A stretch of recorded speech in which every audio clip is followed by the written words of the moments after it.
Thank you very much, and good morning, everyone. We have invited here today for what we hope will be a lively and entertaining discussion, which will be altogether off my prompter notes, about people who are not generally spoken to or heard from in the political process, and particularly this deep into a campaign. Young people, young voters, and perhaps just as important, the generation behind the current young voters and potential voters, the generation just behind them, who will soon be qualified to vote. A lot's been written and said about the fact, and it is a fact, that so many young people who are eligible to vote, potential voters, don't vote. And a lot of what's written about and said about young people in campaigns maligns young people as, quote, apathetic and uninformed, unquote. MTV and Nickelodeon set out to get to the root of the issue by talking directly to young people about the process, about their issues and their choices. If you're asking yourself, well, why are we here today? Very simply, our goal is to raise their voices and discuss the implications of their thinking with the panel that will join me on stage very shortly. What's going to happen here this morning, we're going to be in three stages. First, we're going to give you a look at the research. Then we're going to have a panel come up and discuss that and some other questions and issues about young people, what they're thinking, why they don't vote, how they view the campaign, those kinds of things. And then we're going to take your questions from the audience. So the first of those requires me, with pleasure, to introduce Betsy Frank, the Executive Vice President of Research and Planning at MTV Networks. Betsy's here to discuss the new research. So let's welcome Betsy Frank. I'll see you in a few minutes. Thanks.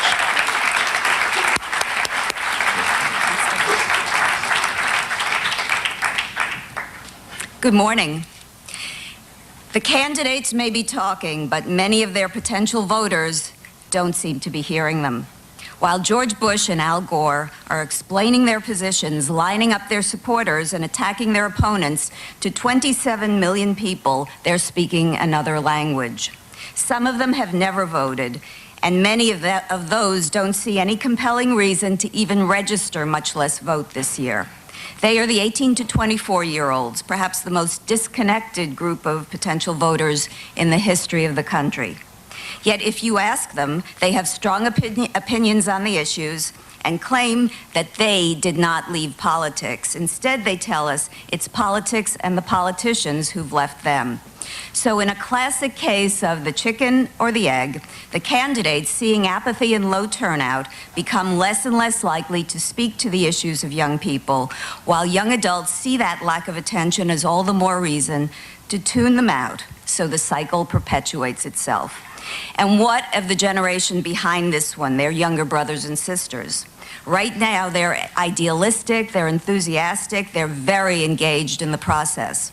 Sadly, though, they may well follow in their older brothers and sisters' footsteps as they grow up and go through the natural adolescent evolution from idealistic to realistic. And as you'll hear in a few minutes, habits related to voting, both positive and negative, are established early, and once established, are hard to break. So this morning, we're going to be talking about two big disconnects. The one between those idealistic kids and those more cynical young adults, and the one that has developed over the last 8 years to push young voters out of the political process. What we'd like to do is present some of the key findings of our polls and then discuss what it means with, as Dan said, our panel of people whose business is to follow politics or to follow young people. First, here are the polls we're going to be discussing. Full details, including methodologies, number of respondents, and margins of error, can be found in the packets that you'll have. The primary focus, though, will be the 5 MTV Time Magazine Choose or Lose polls, which surveyed 17 to 24-year-olds, and the 4 Nickelodeon Kids Pick the President polls, which talked to kids 8 to 12 and adults 18 plus. Before we talk about the polls themselves, I'd like to step back for a moment and touch on the few of the general findings we've discovered as part of our ongoing research about what's on the minds of young people today. First of all, young people are feeling good about themselves and their world. And let me start with kids. About 95% of kids say they're happy, and according to Nickelodeon's State of the Union research, 41% of 6 to 14-year-olds say life is easier for them than it was for their parents when they were kids. Kids, teens, and young adults as well describe themselves as smart, savvy, self-reliant, and they're remarkably goal-oriented. They're also highly moral, and many consider themselves religious. Their parents, family, and friends are their heroes and role models. They're optimistic about today and the future, and 2/3 of young adults say that they are satisfied with the direction the country is going. Why is this an important context for our discussion? Because while young people know there are problems in the country, their own lives are pretty good, so there's no real sense of urgency that something has to change. So let's get back to the issue at hand. Despite their self-reliance, their maturity, their growing responsibilities, there is one area where that traditional rite of passage is not occurring. Young adults are not connecting to the political process. Now, let me make one thing very clear. This is not a question of apathy. 70% of 17 to 24-year-olds say they're interested in issues and causes, yet only 30% say they're interested in politics and government. And they're questioning the 2000 election and the political process in terms of its relevance to their own lives. In July of 1992, for example, nearly 57% of 18 to 24-year-olds said that they were certain to vote that November. In July of 2000, that had shrunk to 33%, well below voter participation rates for other demographic groups. Furthermore, the likelihood of someone registering after age 20 drops dramatically. When we asked unregistered 18 to 24-year-olds, realistically, how likely is it that you will register to vote in the November 2000 election? 55% of 18 to 20-year-olds, but only 28% of 21 to 24-year-olds said they were certain or very likely to register. In fact, among 17-year-olds who would be eligible to vote in November, the number was even higher than for the 18 to 20s, suggesting greater hopefulness, less cynicism, perhaps fewer distractions. Whatever the reason, there seems to be a finite window of opportunity to engage young people, and it looks like that window is closing. So if we know that young people aren't pessimistic and they're not apathetic, the next logical question is, why aren't they connecting to the political process? Well, we heard a lot of reasons. For those who were certain they would not vote, they cited a lack of basic information, the belief that acting locally in their own communities can have more of an impact than voting, the sense that politics is just about big money and gross exaggerations, and this is so distasteful to young people that it distances them even further from the process. The confidence that the country is already going in the right direction, and the fact that they don't feel a strong affinity for either major party, and in fact don't even identify with one or the other parties. But overshadowing any secondary reasons, most of their complaints stem from a feeling of not having their interests and concerns addressed by the candidates and not having the election make any real difference in their lives. Specifically, 70% said politicians are out of touch with the concerns of people their age. The same percent felt the results of the election would have no impact on them personally. And on the rare occasion when politicians actually attend a youth event and do get the issue right, they tend to talk at rather to their audience, and the message they deliver tends to have little relevance for them. What does this all mean? Well, it means that somewhere between 1992 and 2000, there's been a breakdown in communication, a disconnect, if you will, between young people and the politicians who are supposed to represent their interests. 1992 was certainly a bright and shining moment for young voters. There were economic issues that were critical and urgent, plus a candidate who made them feel hopeful. Now the issues have neither the same level of urgency nor, given the way they're being addressed, relevance, and they find the candidates, especially the two major ones, uninspiring. So young people don't think politicians are listening to them, and politicians see low turnout from this group and don't think that young people care what they have to say. And the result, of course, is a widening communications gap. But in fact, young people care very deeply about the issues that affect them personally. I mentioned earlier that the role models for young people are their parents, their families, their friends, since they're focused on things close to home. Similarly, their biggest worries are things that affect them directly. When Nickelodeon asked kids and adults which were the most important issues for the next president to address, the lists looked like this. You can see that those very local, personal, economic issues of homelessness and poverty, which were numbers 1 and 3 for kids, dropped down to numbers 5 and 6 for adults, while war and racism, from which kids are better able to distance themselves, rank much higher for adults. And just as kids and adults have different issues, candidates have very different priorities from young voters. As this chart clearly demonstrates, the candidates do not have the same touch points as young people.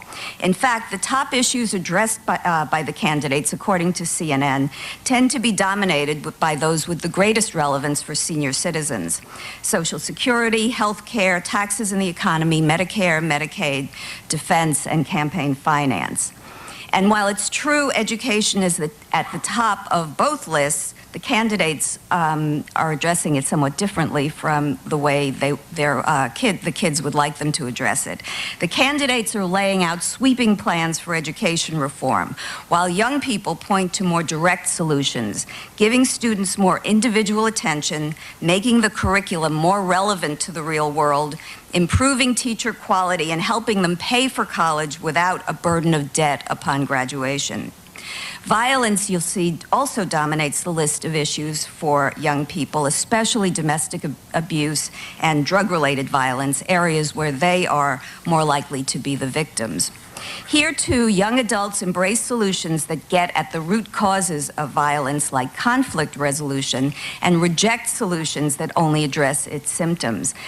Take gun control, for example. In both the Nickelodeon and the MTV polls, kids and young adults find gun control to be a clearly defined issue.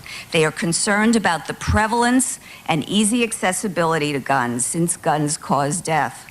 Therefore, they favor gun control, and this tends to be true whether they consider themselves Republicans or Democrats. In other words, gun control is a clear-cut issue among young people, far more so than it is among adults. The same dynamic exists when we ask kids and adults about bilingual education, for example. Kids overwhelmingly say that teachers should teach in the language students best understand, while adults overwhelmingly say that education should only be in English. How do young people learn about the candidates? Well, most young people get their news from television, mostly cable television and the internet. But consider that, Consider that almost half of all adults under 30 say they use the late-night talk shows as a source for campaign news, according to a recent poll from the Pew Research Center. Now, this carries some pretty significant implications when you consider that almost all the jokes on the late-night talk shows are about the candidates' flaws. Now, of course, political pundits have been around for years, but the culture has become far more extreme lately, resulting in an even further erosion of the process. Case in point, people may support Bush because they may question Gore's honesty. On the other side of the coin, people may support Gore because they question Bush's experience. Tim Russert has called it the character versus capacity balance. The late-night shows continually emphasize character versus capacity so that very little of the candidates' positive traits come to light. While some information may be better than none, potential voters, especially younger ones, are getting bits and pieces of information that don't tell the full story. Young people aren't getting news, and they really aren't even getting information. They're getting sound bites, and they're getting mostly negative ones.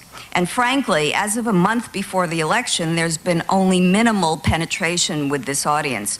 Only about 3/4 of 18 to 24-year-olds could name both presidential candidates unaided, and somewhere between 25% and 30% the vice presidential candidates, suggesting that those sound bites have not only been negative, they've not been very effective either.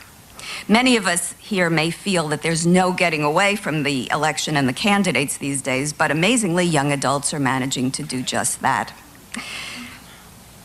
So what does it all mean? Obviously, no one is suggesting that the candidates ignore older adults. After all, there are a lot of them, and the majority of them actually go to the polls.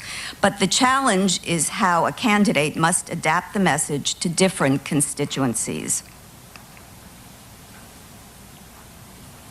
First, candidates need to understand this generation just as any good marketer would.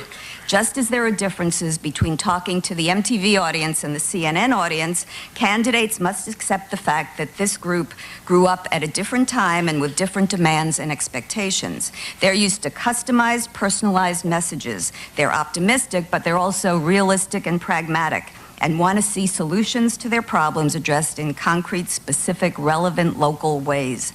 And they've extremely high BS detectors, so they're even less likely than their parents to forgive or even tolerate double talk from candidates.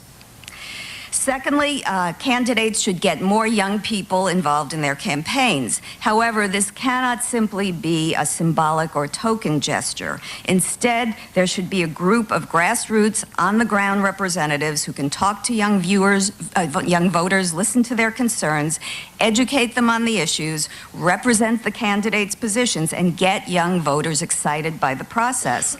25 years ago, campaigns would routinely open offices on college campuses and hire students as their youth coordinators, and now very little effort is made. Third, since young people are turned off by old-time party affiliations, candidates should appeal to them as independent thinkers, not as politicians tied to big machines. And since young people, more than any other group, are turned off by personal or negative attacks, be positive and optimistic, especially when young voters are in the audience. At MTV and Nickelodeon, we believe that if one whole segment of society is disconnected from the political process and their voices are going unheard, our representative democracy is in danger. And if our best possible future leaders don't get involved in public service or even grassroots activism and don't run for office because they've been alienated from all but the worst of the political process, that's a pretty grim prospect as well. In fact, 60% of young adults in one of our recent polls said they would not run for public office. We believe that our role as preeminent media vehicles for young people is to inform them, listen to them, and give them a voice. MTV's Choose or Lose is committed to educating the largest generation of new voters since the baby boom about the political process in the presidential election and registering them to vote. And Nickelodeon's Kids Pick the President was conceived to teach and empower kids across the country via Nick News special editions and our ongoing series of polling that you've been hearing about this morning. And now, to discuss the implications, can I invite the panel to join me on stage?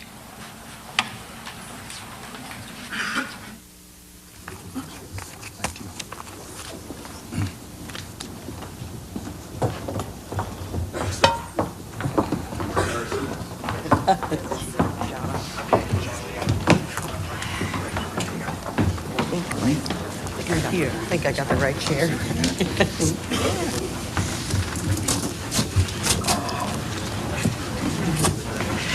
Lights off on us.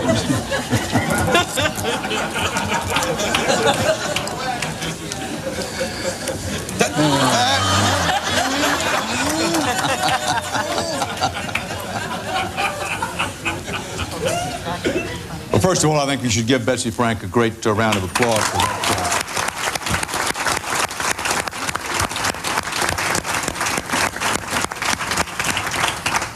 Now let me quickly, but not too quickly, introduce the members of the panel. But I'm going to ask for anchorman indulgence here for one thing, that I've neglected to do something that has been absolutely essential to my survival in network television. That is, introduce my bosses. Andrew Hayward is the president of CBS News and is here. Andrew, thank you for being here. Sumner Redstone, who, as you know, is the Maharaja of Viacom, was here. I'm not sure if he's still here. But thank you both for being here this morning. Now, as to the panel, Doug Bailey is the president and CEO of the Freedom Channel.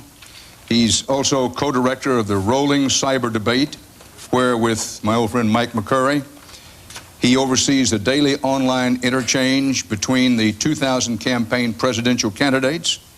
He is the founder of Youth eVote. That's the first national registration and online vote in American history. An unofficial, unofficial vote for president, senate, governor, and key national issues by all students in all schools up through high school. Doug Bailey.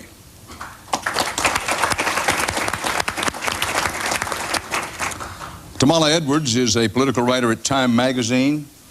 Tamala, if you'll raise your hand so everybody recognizes where you are on stage. Can I say it's Tamala?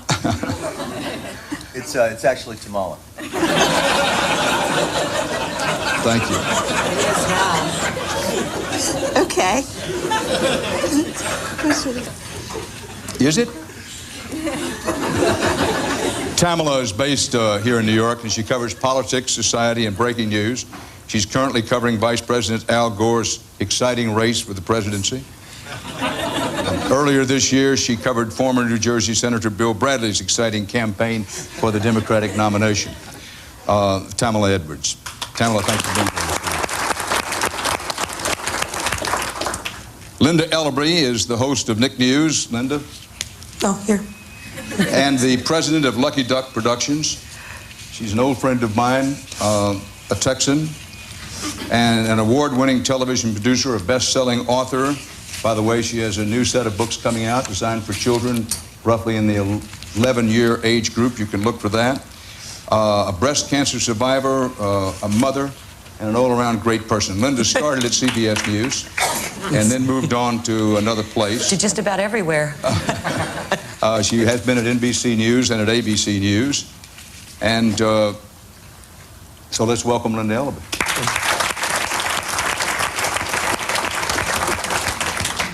Betsy Frank, I introduced her earlier, but she is the Executive Vice President for Research and Planning at MTV Networks. She's primarily responsible for a premier research department which provides the company with a solid understanding of current and prospective viewers so that the audience may be better served. So again, Betsy Frank.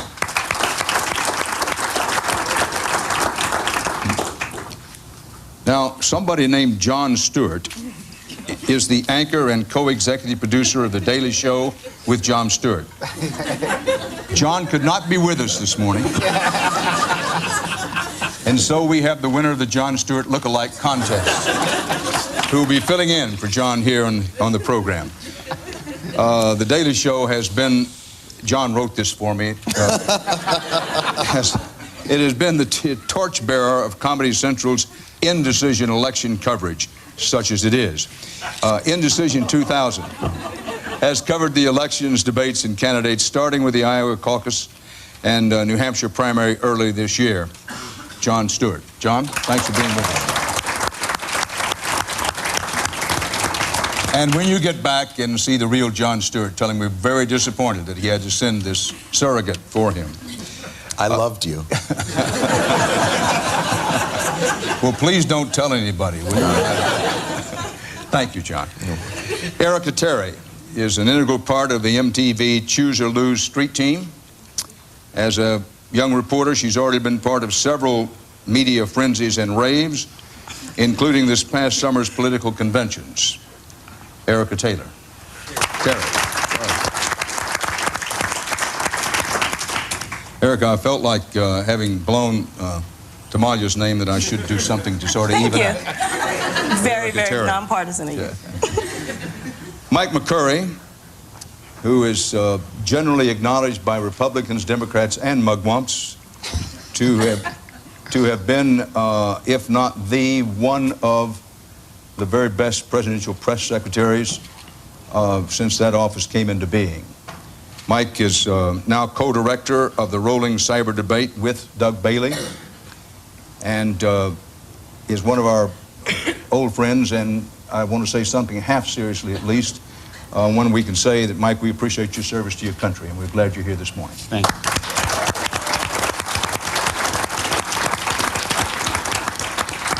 Now, in hopes that I haven't left anybody out and that there are no other names that I can mispronounce or make a mistake about, let's get down to business. Linda Ellaby, I don't know whether it struck you, but among the findings, the research, it really struck me, 25%, correct me if I'm wrong about this, of young people could not name the two candidates for president. Were you surprised at that? It's actually the vice president. Yeah, that's the vice president.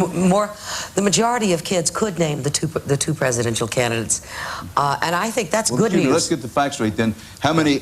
What percentage could not name the presidential candidates? Right? About 30% could not name the presidential candidates. But these are the young adults. These are not the kids. No, okay, Yeah. understand. But but again, 30% could not name the presidential candidate, Right. not the vice presidential Right. candidate. Could not name the presidential candidate. Did that surprise you, Linda? Well, that's really a question to be addressed to MTV, because that applies to their age group. Our age group actually did better. Amazing.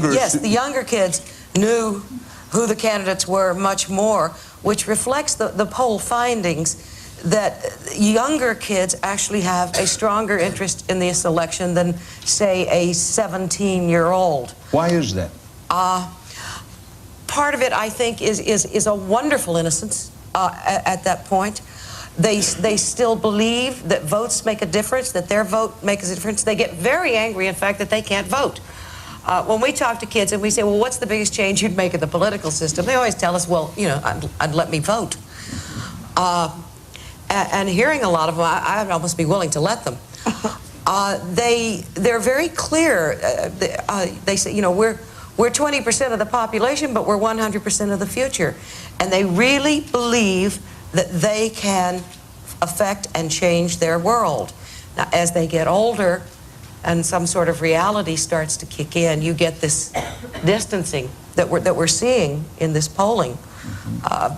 You know, although I'd like to point out that we have seen this before. After Watergate, we saw the same thing, Dan. Remember, first election after Watergate, the young voters were pretty apathetic about voting. There was not a heavy young voter turnout. There was a great deal of cynicism. And I think we're seeing a little of that right now with the young voter age people, is a cynicism of, particularly when you say, when you look at between 92 and 2000, well, I mean, that's a pretty specific time. That's one presidency. And there's some cynicism involved there, whereas for the younger kids, there's less of that cynicism, and they don't look at whatever scandals or whatever might have been attached to President Clinton. They think he was a good president, but also it's important to remember, to a kid like that, he was not just one president, he's the president. He's the only president they ever remember. Mike McCurry, what happened between 1992, an election that seemed comparatively to turn young people on, both those who were potential voters and younger ones? What happened between then and now to turn them off? Well, I'm not so sure that 1992 was many things, but I don't think it was an exceptional time of, you know, youth empowerment or interest. There was one thing that did happen. Bill Clinton went on MTV's Choose or Lose, which was a gamble. This is not when he talked about his underwear, by the way. It was the first time during the campaign that he went on. That was a bit of a gamble, and that did open up a new conversation with these voters. I think that's the single most important thing. I want to come back, by the way, to at some point have Doug Bailey talk about the importance of Youth E-Vote, which is an opportunity for those kids who could vote to actually participate in something that might get them in a pattern of behavior that will get them interested in campaigns. But my point would be this: the conversations that the candidates have with this age bracket are just is total failure to communicate. They don't speak the language that these kids can understand, and we do it all the time. This age bracket, think about the graduating high school class of the year 2000. They were born in 1982. They don't remember any of the things. Watergate to them might as well be Teapot Dome. They don't know what that is. They don't, you know, they don't have a memory of Ronald Reagan. as president. They don't remember the Challenger blowing up. They don't remember black and white television. They don't, the kinds of references and the ways in which the metaphor of politics, even the way in which it's covered by the press, which is often filled with sort of sports metaphors. This is not a part of their language, not a way in which they could kind of get into the conversation. So it's not because they're cynical, it's not because they're despondent, it's because that they're not hearing something that they can participate in, I think. Now, the second point I would make is that there was some tendency, Betsy, in your presentation to really say it's the candidates who are not really speaking to the issues that kids care about, and I agree with that. But part of the way in which our culture presents the picture of the public official and the presidency is a bit of a mismatch too. For most of that period in the 80s and 90s, if you think about our popular culture and entertainment, the figure of the public official, or even sometimes the president, was either a buffoon, someone to be ridiculed, or it was somebody who was up to some dastardly conspiracy with black helicopters off in the desert doing something, you know, angry. And I think that forms sort of an idea of what the public official is about that heads this conversation in the wrong direction. Now, there are some hopeful things like the show West Wing that I think begins to portray more of a human side of what people in politics wrestle with. But I think that it's more than just the conversation going on in campaigns and politics. It's the way the idea of democracy, the idea of the public official itself that is a little off-putting to begin with. Tamala, with the Bradley campaign and the Gore campaign, do you hear the candidates, those working with the candidates, discussing this disconnect that the research shows? Right. Not at all. Because not on the radar screen. No. At this point, they've realized for this particular race, they're out chasing, you know, swing voters in Michigan, Wisconsin, Pennsylvania, and Florida. And they just don't see young people being part of that. And I want to go back to something that Mike and Linda were talking about, because I was a college student in '92. And what I do remember is I had been very political as a younger kid. My parents were very political, watched all the conventions, cared about it. But when I went off to Stanford, it was a news-free zone. You were so busy with other things. Nobody sat down at 6:30 to watch the news or had a subscription to the New York Times. It was mostly the student newspaper. But what got through to us about Bill Clinton were two things.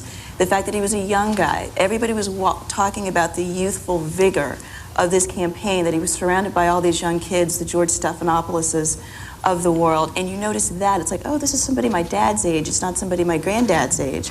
And the fact that he did do things like MTV, and that there was a different sort of patina of coolness about this guy versus the usual politician. And I think the culture dips in and out. There are times when politics is glamorous. You know, I think in the Kennedy years, politics was glamorous. It was a cool thing to pay attention. And other times it's not. And I think now is not a cool time. If you talk to most likely to succeed in most high schools in our hometown of Houston, I bet you most kids would say, I want to run an internet startup or be a venture capitalist. Nobody's going to say what they used to once say, that kid's going to be governor one day. And so it's a very big culture change around politics. But what I've seen in actual campaigns, in the primaries in Iowa, in New Hampshire, where every vote counts, you see lots of kids. And in places like New Hampshire, it really did matter that a lot of those kids came out. And it was the one place that Bradley seemed to really pick up some votes and beat Al Gore. And the sad thing is, if you went to Nashville right now and walked into the headquarters for Al Gore, you'd see mostly people my age and much younger, 24, 25, that are regional press secretaries, that are sitting in the war room, that are crunching a lot of the numbers. The main people feeding Al Gore his facts and figures. You know, in fact, one of his main policy advisors is a woman named Sarah Bianchi, who was his daughter's college roommate. But I don't think that that gets through to people, that there are young people affiliated with these campaigns. And I'm going to be a little contradictory here and also say that I put a lot of this blame back on young people themselves. That politicians, when they get down to brass tacks, they know that swing voters, you know, that they're going to pick something. Oh, I'm a black woman. Oh, I'm a gun owner. Oh, I fall into some category. And they worry about those groups staying home, but they've got evidence that shows 90% of black people, if they go to the polls, they will vote for the Democrat. It's worth my time, it's worth my money to do an ad buy, to spend time with this group. But if you look at young people, in fact, I did a story on higher education, only 50%, and I know Julia will correct me if my numbers are wrong, only 50% of young people were voting. And politicians look at those numbers and they know that 75% or more of their parents vote. And therefore you have Al Gore say, you know, I will do tax credits. I will do all of these things that help parents who care about teacher testing, who care about student testing, who care about paying for college on the front end, rather than saying, you know what, I'm going to do things to reduce the amount of college debt you have coming out on the other end, which is something that, as somebody who's still paying her college loans, is something that would help me, not my parents. Doug Bailey, on this email vote, what region is strongest in casting the votes, or have you broken it down regionally? Is it stronger in the Northeast than, say, the West? What's going to happen, Dan, is we have schools engaged in every state of the country. Starting on Monday, for 10 days, between October 23rd and November 2nd, at youthevote.net, students registered to vote through their schools, kindergarten right up through high school, voting in an unofficial vote for president, governor, senator, and a couple issues. This will be not only the largest online vote ever by a wide margin. We're talking of millions of students participating in an unofficial vote. And we have intentionally, by the way, shut that vote down on November the 2nd in order to report the results on November the 2nd, in order to communicate to the campaigns that there's a big story coming on the night of November 2nd, and they ought to start talking to those students. In any event, it's a fascinating exercise, and I don't think there's one portion of the country that is stronger than others. It's California to New York, north, south. Dan, let me take advantage of this audience to ask them a question which adds one more statistic to something that we're talking about. How many people here, would you raise your hand if you are a voter? Everybody in the room. Now, raise your hand if your parents voted. Nearly everybody in the room. I think it's very important to understand that 50% of America's children live in homes with no voting parent. So the habit of voting, most of you, most of us, I think, voted first because we knew it was expected of us. It was what our parents did. It was the thing you were supposed to do. Many children in this country grow up not knowing that. That's not part of their experience. That's part of what we have to overcome here. Erica, want you to, as far as you can, be a voice of the street, young people in the street. Explain to me, give me your opinion about this disconnect. The research clearly shows a disconnect. What it shows, to repeat for emphasis, is that young people are really interested in issues, specific issues, particularly those that affect them. But they have very little interest in the process, in the political process, and in government per se. Why is this disconnect?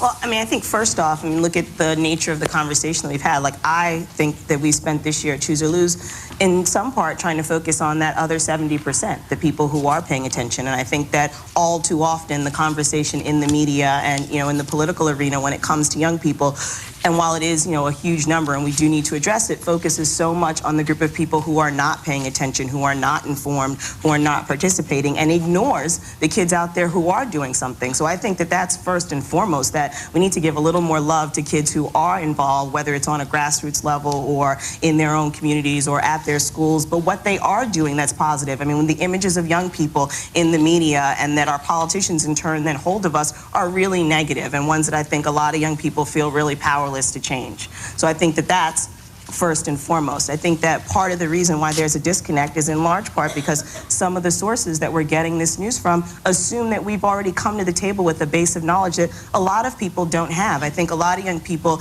need to be, and a lot of Americans in general need to be re-educated about how the process does work. You know, I mean, like everything from, you know, we assume that if we put PSAs on TV telling kids to register the vote, that means they know where to go to do that. And a lot of people don't. A lot of people don't realize that there are deadlines and rules and regulations and processes that need to be followed. I mean, how old do you have to be even be elected president? You know what I mean? Like, that right there says already that we've put, some sort of boundary up between, who's qualified and who isn't. Just because you're of voting age doesn't mean that you're of an age where we think you can handle the responsibilities of even running for office yourself. So I think that there are so many barriers that set young people up to be like, you are other, different, just wait a while and we'll, school you a little bit and then you can come and play with the big boys. So I think that that is, a large part of it. But I think that they're also, to kind of disagree a little bit with what Tamla says, I think young people do need to take responsibility for themselves and making sure that they are more informed. But I think it's wrong when politicians come to a college campus and, talk to us about, getting more money for, Pell Grants and getting more money for higher education and improving, quality of schools and making our streets safe and all these things, and then show up on the Sunday morning talk shows and are strictly talking about Medicare, only giving examples that, illustrate what older Americans think are important, and have completely put us out of, having any real power or influence on what the rest of America sees as the issues that are important to us. I think it's a two-way street in terms of how we determine what is going to be a central issue of the campaigns. And if the candidates don't make those things issues in every single forum, things that they think are important to young voters, then that's going to reflect. We're going to realize that. I mean, I think that the thing that I took away most from, the polling data is that we are the most media-savvy generation, to ever have existed in our country. And we realize when we're being suckered and when we're being snowed. And I think that for our politicians to think that that escapes us is just ridiculous. And the same is true of the mainstream media. Can John, I argue? were you, sorry? Can I argue? I'd like to argue. Absolutely. I'd like to talk. Just once. Well, in that case, you should have showed up. You guys can argue later. I cede my time to Jon Stewart. There's nothing that I could possibly say that would be more interesting than Jon Stewart. Jon, if you have a point, you may make I've got a point to make. And it is somewhat antithetical to what I'm hearing here. But Dan, hold on, don't give me the back of your hand, Dan. Yeah, I'm going to give you the back of my hand. If you think I'm going to sit here and play the part of Jim Lehrer and let you get away with this, you are sadly mistaken. In a moment. Kamala. I agree with a lot of the things that Eric has said, but I do think that there's some issues. Let's take Social Security. The big fight on Social Security now is really whether or not people ought to be able to use their own money and invest in the market for their retirement. And that's really an argument more about young people than it is around older people. And there are a lot of these, when you look at the polling, everybody looks at education. And in some of the things you pointed out that they want more specific solutions. If I hear Al Gore and George Bush tell me anything more about the number of times they're going to test teachers, test students, I mean, they're very specific out there. And I think there's a tax to be paid. Politicians know that if you look at the trending among young people from the time we got the vote, we don't use it. And if you don't use your vote, if you don't use your voice, to fault people for not talking to you. I mean, I think we've got to fault politicians for not talking to us. But if you're not showing them that you have a history, you have a history of you must talk to us. There are other groups, gays and lesbians, minorities, other people that traditionally can feel shut out, but they have shown that they use their vote and you better pay attention to them. And so the parties tend to. I think young people have to look at it in that sort of way. I'm going to make you listen to me. Because I think standing there and saying, why don't you come talk to me? They're not going to do it. But Jon Stewart, you've been very patient. Thank you. You said you had a point you wanted to make? Go. Yeah, it's not important. My point is somewhat antithetical to this whole thing. Look, my feeling is this. The generation of young voters that we're talking about have had their asses kissed more than any generation in the history of generations. That's why we're all sitting here today. It's why MTV exists. Culturally, they dominate more than not only should they, but more than I think they can even handle. And everything that we do is geared towards getting their money. And politics is our revenge. I don't want their voice. I've heard it. Can they get involved? Of course they can. I've seen them stand outside of this building for 6 hours in 20-degree weather just so they could get a chance to come upstairs and tell Carson, Kid Rock is awesome. So the idea that they can't get out there and do something when they want to, you've all tried the Who Wants to Be a VJ thing, and literally a kid will walk from Minnesota to Chicago. So the idea that they can't get involved, the problem is they are used to being flattered and having their asses kissed and having everything changed for them and their tastes. Well, guess what? It's not that easy when it comes to politics. And as far as the disconnect between politicians and the language that they use, they're disconnected with everybody. It's not that they don't use words like fat and what's up when they're talking about political issues. It's that they are scared to death that if they say something slightly askew, all of us are going to dive on them and show that soundbite 3,000 times on 5 24-hour news networks to the point where they look retarded. And that's what our problem is. Kids want to vote? Vote. But I'm sorry, you don't deserve to have camera angles and politicians talking directly to you. It's your life. And if that's not good enough for you, then I'm sorry. You know, life isn't Dawson's Creek. You know, just because Felicity cuts her hair doesn't mean the world blows up. And I'm sick. I don't like them. I'm tired of them. I'm glad you don't feel strongly about it, John. I do. I was young. Dan, people cared about me. Do you understand what I'm saying? There is no group gathered in a room right now trying to figure out how to get old people to go to the polls. They go. Annoyingly so. We sit here and we break down the polls of 30% of the kids in this country don't know who's running for president. Make them leave. It's 8 letters you have to learn. How ridiculous is that? We've gone from JFK to TRL, and it's our fault for kissing their asses the way we do because they're the demo that buys deodorant or we think can change brands. And that's it. They are given a ridiculous amount of weight in this society. I'm having a problem here as a reporter. There's a disconnect up on the stage. Erica, you have a diametrically opposed view to what John has just expressed. I mean, I hear what he's saying. I mean, I'm not at all trying to say that my generation or people younger than me don't need to be held accountable on some level, but I don't think you're right. I don't think that most of the politicians are, you know, sucking up to us. I just don't think that that's true. I realize that you're saying that in our culture in general, it's such a youth-oriented culture, pop culture. I recognize that. But in the case of politics, they're not. And I think that they do suck up to so many other people. Why can't they suck up to us? Especially given that in every other arena, if your premise is true, everyone else does. So why are we not? What I'm saying is that sense of entitlement that has been so built into the culture, because whenever, like when Dr. Pepper wants to put something out, they got to have a Benetton with all the different, 5 different cultures and the Dr. Pepper. So you'd rather take us back? Around.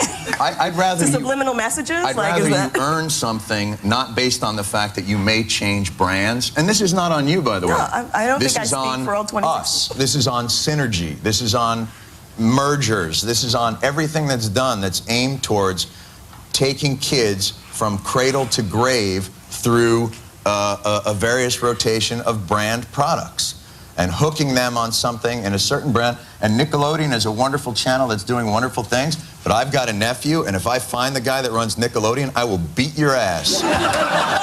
Because I am tired of buying SpongeBob hats. I said to my 8-year-old nephew who's got a Doug t-shirt and a SpongeBob hat and a cup of a Rugrat and a Gotta See the Pokey movie. And you know what? I told him, you should buy stock in Nickelodeon. And you know what he said to me? Viacom's the parent company. So I don't want to hear... Actually, he's here. I think the person who runs Nickelodeon is Herb, here. Would you like to...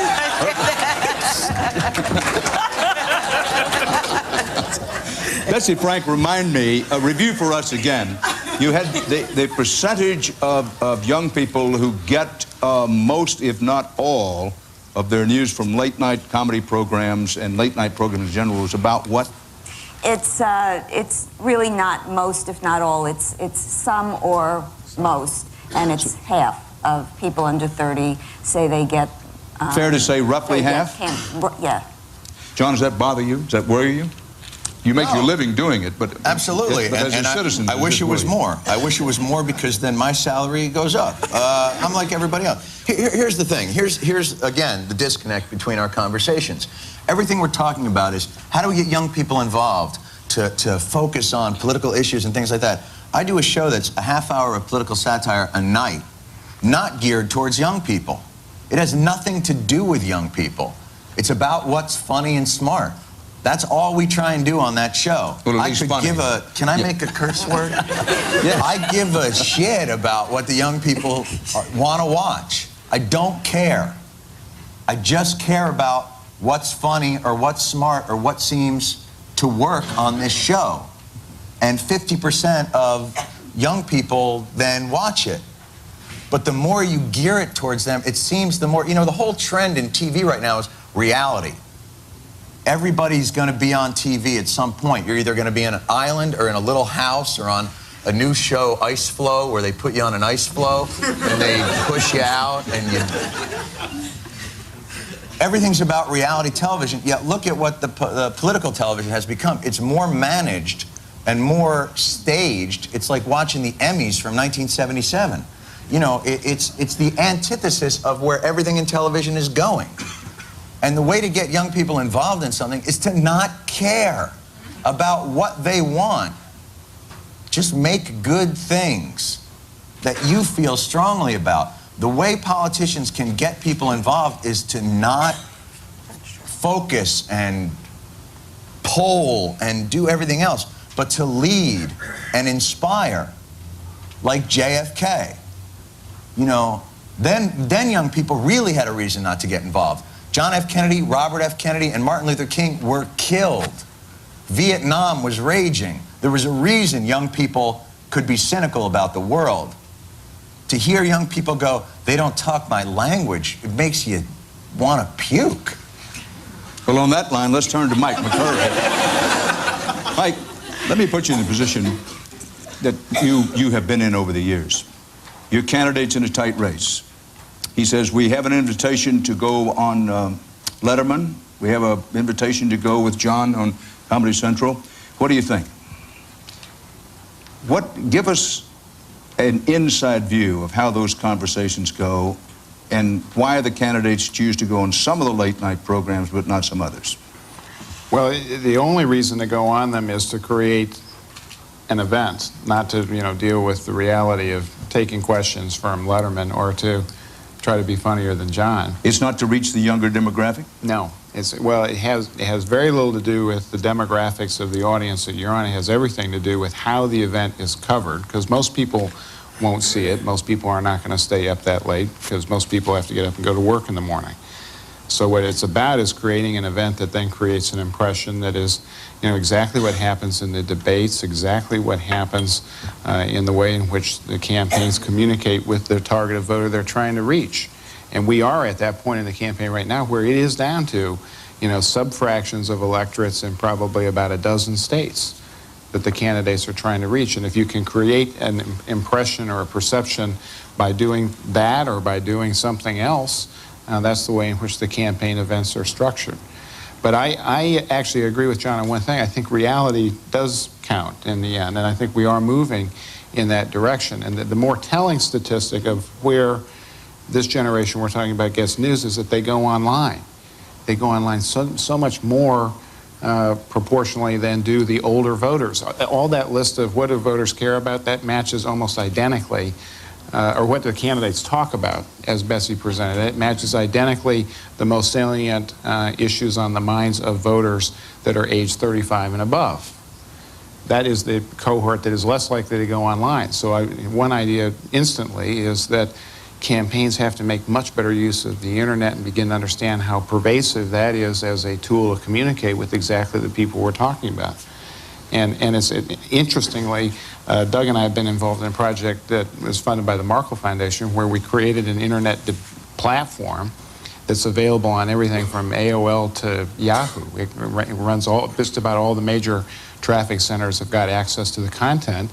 And there's a lot of interest in it, a lot of hits, you know, a lot of page views and everything, but the candidates have not been using that platform very effectively to communicate. And I think that's part of the problem. We got to have this conversation in a place that people can access it. And in a way, that's, to kind of answer the question, that's why candidates do go on Letterman, or that's why they go on Oprah, because they are trying to say, look, we are interested in reaching out and involving more people in this conversation.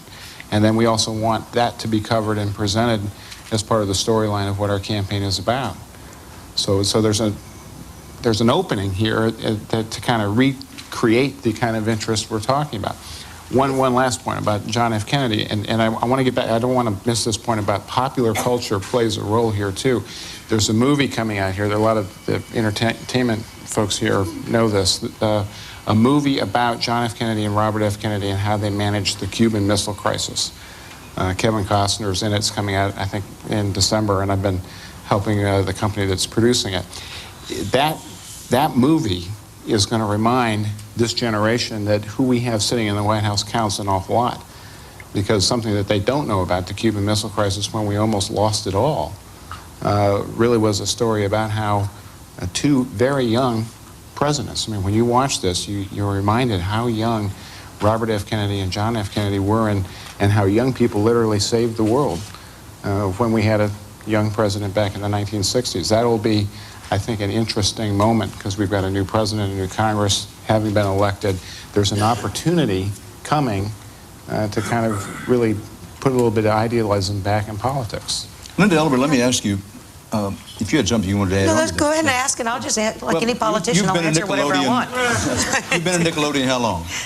Well, we started Nick News. Lucky Duck Productions produces it, and we started it. It will be 10 years this next Through how many January. presidential elections? This will be... This is our second one, yeah. But when you run this straw vote, if I can call it that, among very young people, it's been right on the money of how the election exactly. goes. And Why is that? I wanted to comment, if I can get to that by you know, associating myself with some remarks here.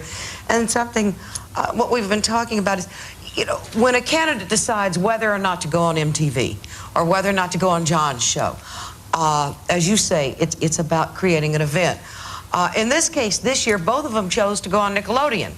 We went around the country and we taped questions from kids all over the country, and we took them, again, we did this 4 years ago. We took them to the candidates sit down, they watch these tapes, and they answer the questions. And you ask yourself, well, now, why are they doing this? You know, and if you ask them, they'll say, because we really care about kids. Maybe, maybe not. But what they do know is that this is the 4th election that Nickelodeon has run Kids Pick the President. And in the 3 previous elections, and what we do, by the way, is we aired that show, and now we open the polls tomorrow. There's an 800 number, which I've managed to misplace, but Dan can get it for you, or is anybody from Nickelodeon. We open the polls tomorrow. We open the phone lines, and kids vote, and they vote on the internet. And Sunday night at 8:30 on Nick News, we tell you who kids elected. These candidates are very well aware that for the last 3 elections, kids have picked who the rest of us have picked, but they've done it a couple of weeks before the election. So if you ask me why they're sitting down to listen to kids' presidents, I'm going to give them the benefit of the doubt, kids' questions. I'm going to give them the benefit of the doubt and say they are interested in kids. But I'm also going to say they have recognized this for a bellwether poll, and that they are very interested to see how they do it. And for Nickelodeon, here is the number, by the way. Thank you very much, Dan. Now, this is the number to vote. This is the number to vote. 1-800-709-4100, and that's between 4 and 6:30 p.m. tomorrow, on Friday. Vote early and often. Linda, question. How do we know that those who vote are actually young people, not their parents? Or you don't. Can this be manipulated by the campaign? It can be manipulated, more easily manipulated on the internet than on the phones. For some reason or another, it is a lot easier to sit at that computer and hit the button, you know, 500 times than it is to gather 500 people to make phone calls. You agree with that, Doug Bailey? In the sense that Linda is talking about it, I absolutely disagree in relation to the Youth e-Vote, which is a registered vote through the schools, 1 student, 1 vote. every student has a registration, a unique registration number. Once that number has been used, they can't use it again. We don't have a phone number. Youthevote.net is where you find it. And if you want a school to participate, that's how you do it. Yeah, thank you, John. Youthevote.net, that's right. What we're going to do now... I'm amazed at how what each one of us works on happens to be the most effective way of choosing the president. I'm shocked and surprised. I'm shocked and amazed myself. And amazed. We're going to open it up to questions from the floor now. The way this will work, there are microphones, and please go to a microphone so everyone in the room can It's like hear. a sort of a town hall format in some respects. In some respects, except we're not standing up, as were your two favorite candidates for president. Would run. Well, I was a little fearful you'd invade my space, John, so we're sitting down rather than going the other way. So we'll take questions from the audience now for... Yes, sir. Please identify yourself. Matt Seitz from the Star-Ledger. I had a question for Linda Ellerby. You said that younger kids seem to have a stronger interest in the selection process than a 17-year-old. Might this possibly be because 17-year-olds talk to and listen to their parents a lot less than young kids do? Well, it could be, and we're always aware that the Nickelodeon vote and the kids pick very often, I think, does reflect kids voting the way their parents are going to vote. That's what, in fact, makes it a bellwether poll. And I think it's, I also think that's a natural kind of thing. I mean, part of the growing process is rebellion.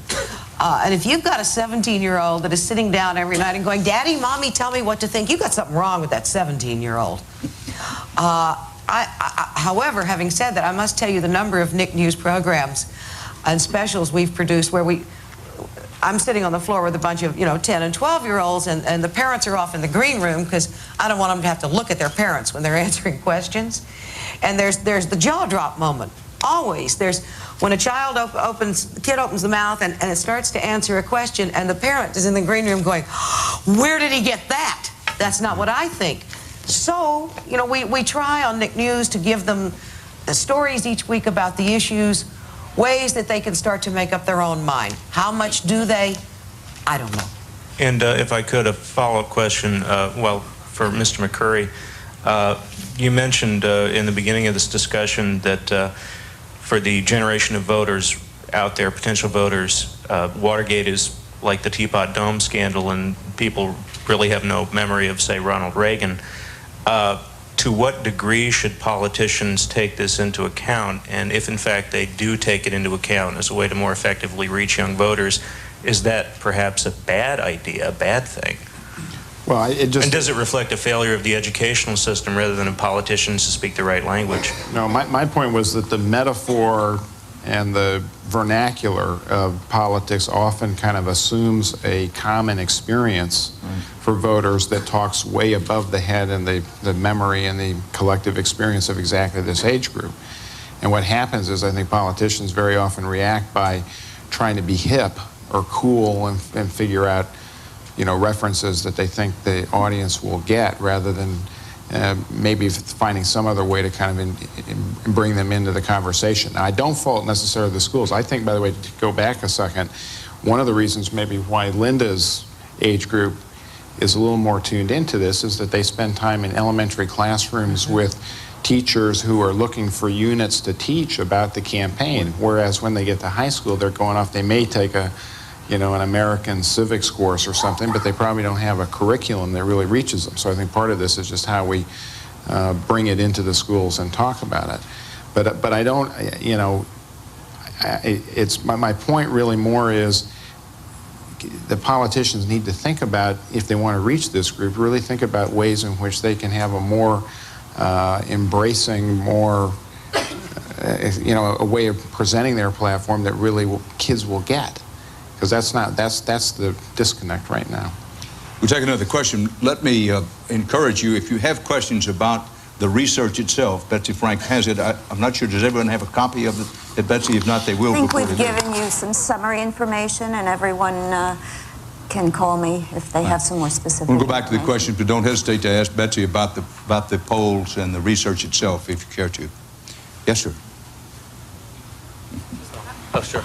Hi, I'm Russell Cohen from Scholastic. This question is really for anybody. I'm wondering what the impact of online polling, I don't mean polling, I mean voting, will have on the future, and we'll get more teens and maybe 20s and 20-somethings involved in the voting process. I know they've already tried this on a municipal level, I think in Arizona. Maybe you'd like to take a swipe at that. Well, the whole goal of the Youth e-Vote, frankly, is to turn today's students into tomorrow's voters. There is some research done by the National Association of Secretaries of State. That's an organization that is very concerned about the low voting among 18 to 24 years old. That new voters sometimes don't show up to vote simply because they don't know quite what is expected. They don't know what the voting apparatus is. They don't know what they're supposed to do when they go behind behind the curtains. They don't want to be embarrassed. It's also related to the point that I think Mike was making a moment ago. There is less civics taught in the schools every year. Civics is not part of standardized testing, and therefore it gets a little bit less attention each year. So what we're trying to do, frankly, is to get into the schools and facilitate the teaching of more civics, and at the same time get youngsters familiar with the voting process and the thinking process that goes through, that they go through, and to the degree that they are voting when they're 12 and 15 and 17. Hopefully they'll be real voters when they're 18. But I have one plug that I want to get in here just for a moment. MTV has been kind enough.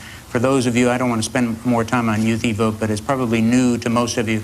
If you have an interest in finding out more, we're doing a little briefing on the 45th floor in the West Conference Room at 11 o'clock. Betsy Frank, question.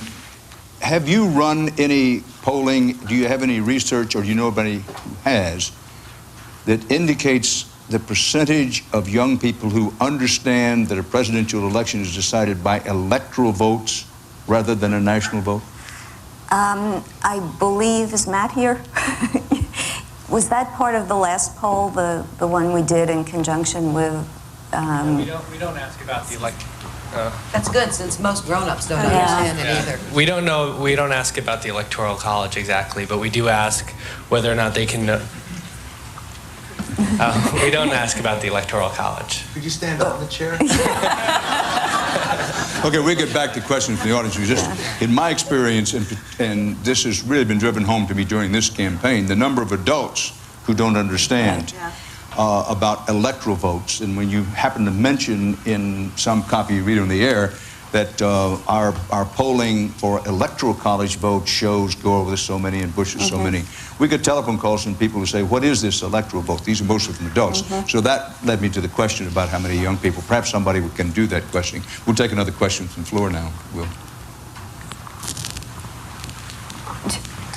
Yes, ma'am.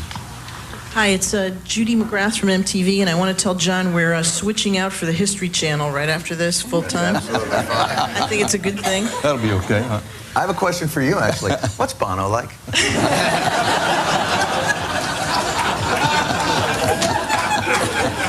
At least you didn't say Bono.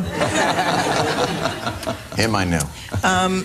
There are a lot of things I could say listening to all of you this morning, because this really is important and interesting stuff. To the Electoral College point, you know, we have, aside from being the pop cultural people, we try to do social issues, cultural things year-round in a variety of ways. And we have constantly done pieces about, here's what the Electoral College is, to a soundtrack by Kid Rock maybe, but to try to sort of put some of that more serious and important stuff out there. And I actually have seen some of the people in our polls say, well, I think it's safe to vote for Nader because I think in my state doesn't matter. The Electoral College is going for one of the other candidates. I think what is true, though, a theme for young adults, whether they're more interested in this election or less, it is a time of idealism and inspiration. Their job is to lead and inspire. And I mean, I think if all people look for that, young adults look for that more than anyone. And whether or not they hear, I agree with Erica that I think you hear a different message when you go to like the forum we did with Al Gore at Ann Arbor than what you hear Al talk about when he's on national television in a debate. He doesn't sort of keep the connection flowing. But I do think that, our job in the media, certainly in a young adult media like ours, is to keep this as part of the dialogue all the time, every day, year in and year out, and we do try to do that. To your point, I also believe that we have seen time and again that the habit of voting in the culture, the world I grew up in, where everybody in the neighborhood worked on the corner and everybody voted, it is kind of absent from America's dinner conversation, if you will. And that does play a role. I mean, in our polls, and you can take away from this whatever you would like, the number one person that even young adults say they admire are parents. Number 2 was Beck. But an individual thinker, I might add. A desire to see, even if Ralph Nader only gets 4 or 6% of the vote and nothing like Ross Perot, a desire for legitimacy for a third-party candidate or more of that sort of thing. These are real issues, and I don't think they get talked about outside of what you see on a television screen or on your PC. It isn't part of the dialogue of American life full-time. So you're left with movies, and you're left with, sound bites, and you're left with MTV, and I think it doesn't all come together as a part of your daily life. That's the end of my pitch. What's your question, Judy? History Channel. Comment. No question. I think there's a question in the back. Was it on this? Sorry. Yes, Andrew. Andrew Hayward from CBS News. I was very struck with what Tamala said about the news-free zone at Stanford, as recently as 1992, and certainly that's been the experience of my kids at college, even more recently. That's a big contrast to 20 years before that, when I was graduating, when Vietnam War was going on, as John said, and the civil rights movement was raging. So we have to remember that adults also are increasingly disengaged from the political process. It's not just a youth problem, and so I guess the question becomes, and I don't really necessarily believe this, but I'd like to provocatively ask it, to what extent is apathy good? Is apathy a reflection of a contentment? Betsy's poll shows it. Things are basically okay in the country. We have a democracy in which people know they can vote. They're certainly aware that they have the right, and I think every kid would know that. And yet they choose not to, as do most adults, sadly. So the question is, why is it important for us to engage in this much effort? Why is choose or lose important? What's the lose part of choose or lose? I'd address that to anybody. The lose is, I think on my end, the one thing, and sort of this is anecdotal, that I've heard from young people as we've been traveling all over the country this year, is that regardless whether or not they're conservative or liberal, they feel as though they're not being listened to. They feel as though they're not being heard. And to kind of go back to Tamala's point, then the only sort of recourse that you have to even begin to get to the point where you're talking about substantive issues, you're talking about things that young people actually care about, is for them to be on the map. And the only way to do that is by getting out there and voting. I mean, I think initially, I think that that's 100% right. That, in 92, we turned out in huge numbers, and I think it made a difference for how we were spoken to and how we were included in 96. And I think that the same will be true in 2000. If we don't show up, then, it is that same issue is going to come up again of, well, you guys shot yourselves in the foot.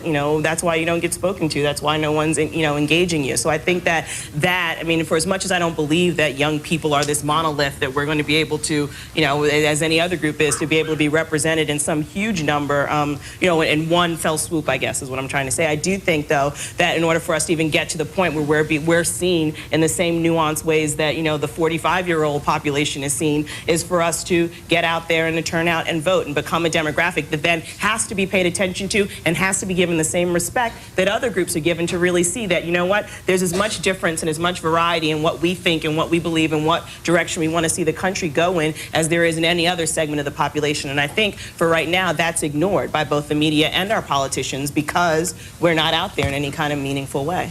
Andrew, let me ask you a question, if I may. Keeping in mind that what the research shows of the percentage of young people who get their news, get a lot of the news from late-night comedy and late-night programs in general, can you or can you not foresee a time when somebody's news division for a large news operation, whether it be cable or over the air, would say, look, we're not going to cede that ground to entertainment, that maybe we should put a news product on the air. Are you calling me out? Is this a... Yes. Yes. Are you saying you want to go head-to-head? I'll take... I'm 145 pounds of asthma. I'll take you. Anybody here remember? Trust me, you'd be overcontracted, Joe. But, Andrew, can you foresee a time when that would happen? Or would it be...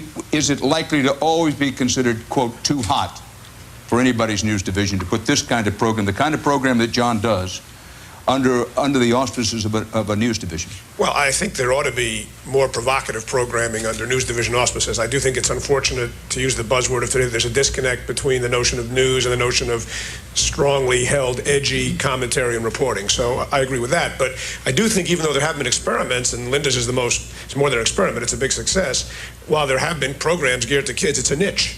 Excuse me, and mainstream news is not going to be geared to young people as long as they don't watch it. I mean, there is a chicken and egg quality to that, but the fact is that every attempt to engage young people directly by major networks has failed. I think there's a reason that Linda's program airs on, a hugely established brand that is obviously a favorite in a certain demographic group, and the same goes for Choose or Lose. I think if you tried those programs on a mainstream network, they would fail miserably in commercial terms. Isn't it essential, Andrew, of working backwards? Because it's, when I watch the news division, I think it's Primetime Live or 2020, and then they do 2020 Downtown, for the kids. And it's the same lady. It's actually done in Midtown, but they do call it Downtown. Right, but they call it Downtown. And it's the same lady, but she has to stand outside. With a leather jacket on, yeah. Right, with a leather jacket on. And you just think like, yeah, man. But yeah. I got news for you. I guarantee that they're defining kids as somebody who's 41 as opposed to 51. But what I'm saying is it's working backwards. And it's not a question of the host being too old or too young, or the material having a driving soundtrack.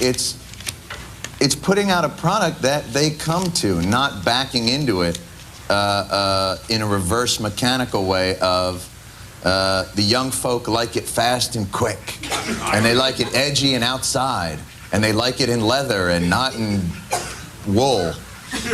Ralph Nader couldn't be cornier. You know what I mean? What's cornier than the guy who invented the safety belt? And yet kids flock to him because he's not about crap. And they know when you're backing into it. And I think that the worst thing that we can do is to gather and figure out how we can get the kids involved. I think the best thing we can do is to go out and stop what Mike talked about, which is figuring out ways that we can get our message to this audience.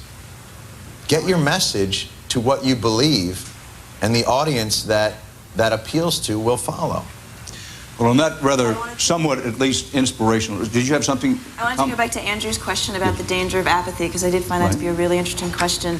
And unfortunately, I think people don't often realize that, no, the next day on November 8th, they won't wake up and the world has drastically changed because it's Al Gore or George Bush, but it's the longer term things when they've got to put people on the Supreme Court and those sort of things that could change personal freedom, which is interesting that kids say Beck is number 2 after their parents, somebody who they think of as an independent free thinker. And when you think of the courts, most of their decisions impact, choice or not, illegal drug search or not, Miranda rights or not. And I wonder if that was put out there to people, that you could wake up and in 2 years your life would be very different. They'd realize that apathy is not a really good thing. We're somewhat over time, which leads me to say that Mike McCurry will have the last word.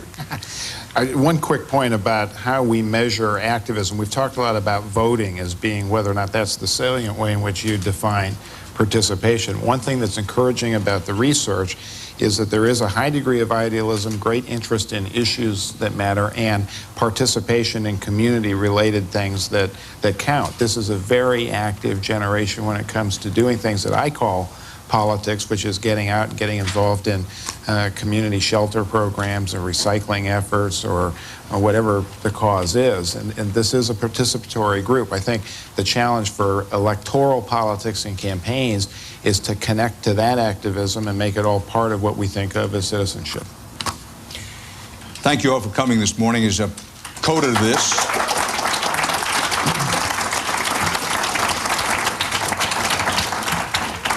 I call your attention to the research that Betsy Frank and her group have put together so effectively. The core part of it, to me, is that the research indicates that young people are interested in issues and causes, but they are not interested in politics per se, and for that matter, government per se. The majority of young people said, let me remind you, that politicians are out of touch with their concerns and that the election will have no impact on them personally. We can argue about whether they should have those views or not, but it's very clear that those are their views. Thank you again for coming this morning. Don't forget to vote.